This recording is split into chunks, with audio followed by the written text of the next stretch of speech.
أعوذ بالله من الشيطان الرجيم.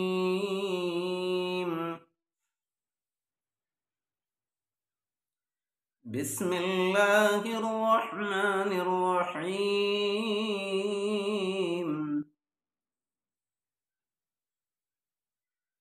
لا جناح عليهن في آبائهن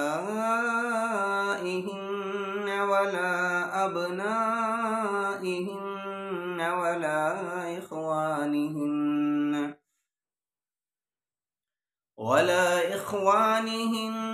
ولا أبناء إخوانهن ولا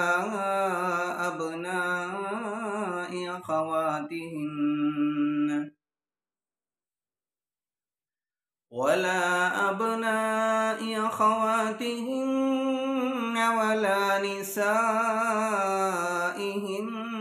ولا ما ملكت أيمانهن واتقين الله إن الله كان على كل شيء شهيدا.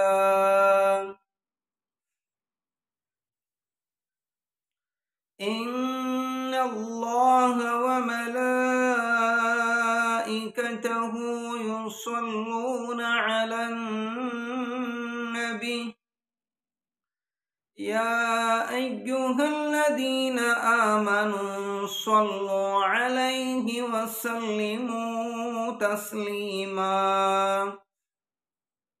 إن الذين يؤذون الله ورسوله لعنهم الله في الدنيا والآخرة وأعد لهم عذابا مهينا. والذين يؤذون المؤمنين والمؤمنات بغير ما اكتسبوا فقد احتملوا بهتانا وإثما مبينا. يا أيها النبي قل لأزواجك وبناتك ونساء المؤمنين